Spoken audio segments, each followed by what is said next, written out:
આપને ભારતીય જનતા પાર્ટીની સરકાર ન્યાય આપવા પણ તૈયાર છે। જે રીતે વિચારો એ રીતે મને મોટાભાગના લોકો મને પોતાનું મંતવ્ય જણાવે અને એ મંતવ્ય આવ્યું એના આધારે મેં મત આપ્યું છે। એટલું તમને કહી શકું કે ભારતીય જનતા પાર્ટી તરફથી પાટીદાર સમાજને ચોક્કસ ન્યાય મળશે।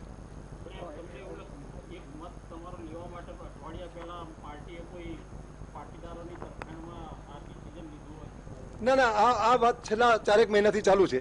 માત્ર હાર્દિક પટેલની સાઇન બાકી હતી, એવો પત્ર જરૂરી હતો। એ મુદ્દા ઉપર એમાં વાંક અમારો છે, ભારતીય જનતા પાર્ટીનો વાંક નથી। આ પત્ર મોઢો પુગાડો, સાઇન વાળો પત્ર મોઢો પુગાડ્યો એટલે મોટો નિર્ણય લીધો છે।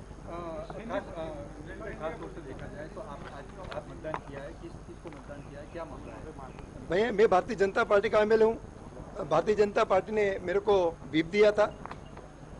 किसको वोट दिया है मैं तो नहीं कह सकता, लेकिन पाटीदार समाज को, मेरे वोट से पाटीदार समाज को चौक्कस न्याय मिलेगा। मिनिस्ट्री की ऑफर भी आप लोगों को?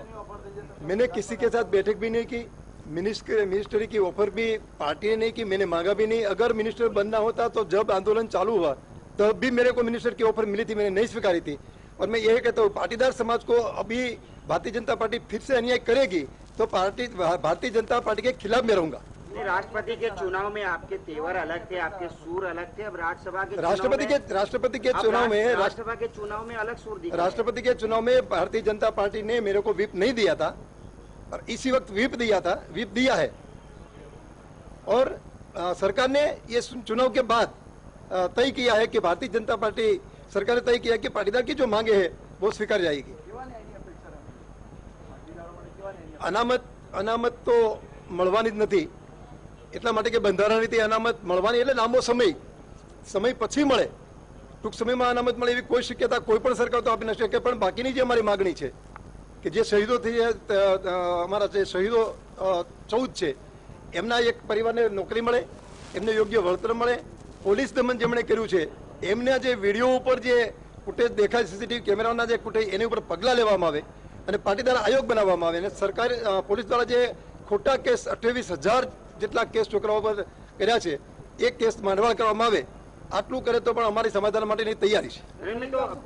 જે અનામત નથી મળે તો વર્ષોથી સરકાર કહી રહી છે, અને આંદોલન એના માટે થયું છે કે કોઈ પણ ભોગે અનામત મળવી જોઈએ। તો તમારી મુખ્ય માંગણી તમે કોરાણે મૂકી રહ્યા? અમે કોરાણે નથી મૂકી, તમને એ જ કહું છું। 4 માંગણીમાં મુખ્ય માંગણી અમારી બંધારણની રીતે અનામતની છે। હમણાં નહીં મળે, એના માટે સર્વે કરવા માટે સરકાર સંમત છે। અમારી માંગણી એ છે કે એમનું સર્વે થવું જોઈએ, પાટીદાર સમાજને અનામત મળે એમ છે કે કેમ। અને સર્વેની સાથે સરકાર જે સર્વે કરે એમની સાથે પાસનો કે પાટીદાર સમાજનો એક આગેવાન ભેગો રહેશે અને સાચી રીતે સર્વે થાય।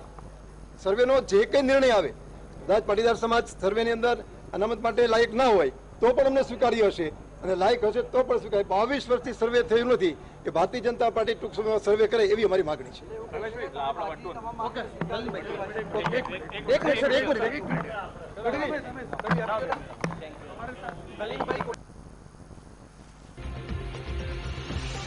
નલિન કોટડિયાએ ભાજપને મત આપ્યો હોવાનો સંકેત આપ્યો છે। જી હા, ભાજપને મત આપ્યો છે તેવું નલિન કોટડિયાનું કહેવું છે। ચોક્કસથી ભાજપ પાટીદારો માટે જ કામ કરશે તેવું નલિન કોટડિયાનું કહેવું છે। સાથે સાથે તેમણે એ પણ કીધું કે આગળના સમયમાં પાટીદાર સમાજને ભાજપ તરફથી ન્યાય મળશે તેવી પૂરેપૂરી શક્યતા તેમણે દર્શાવી છે। એટલે કે રાષ્ટ્રપતિની ચૂંટણી સમયે જે તેમનું જે આખો રવૈયો હતો તે આખો રવૈયો, તે વલણ સ્પષ્ટ રીતે બદલાયેલું જોવા મળી રહ્યું છે।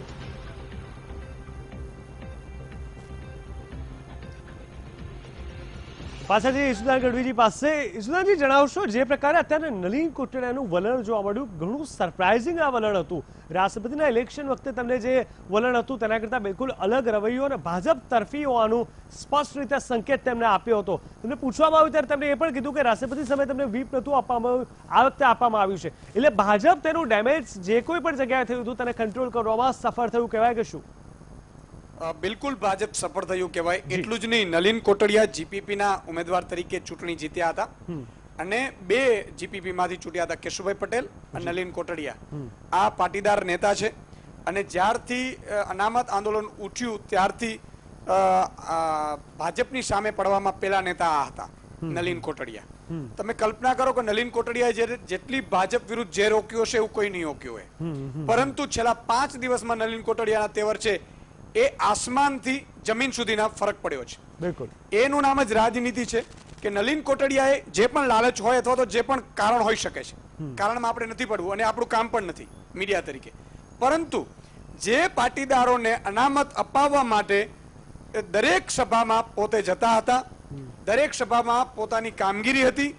ઇવન હાર્દિક પટેલ, વરુણ પટેલ સહિતના જે પાસના કન્વીનરો છે એમને પણ આનો સપોર્ટ હતો અને પેલા લોકોએ પણ આમને સપોર્ટ જાહેર કર્યો હતો કે પાટીદાર નેતા તરીકે નલિન કોટડિયા જે કહેશે અમે કરશું. આજે નલિન કોટડિયાનો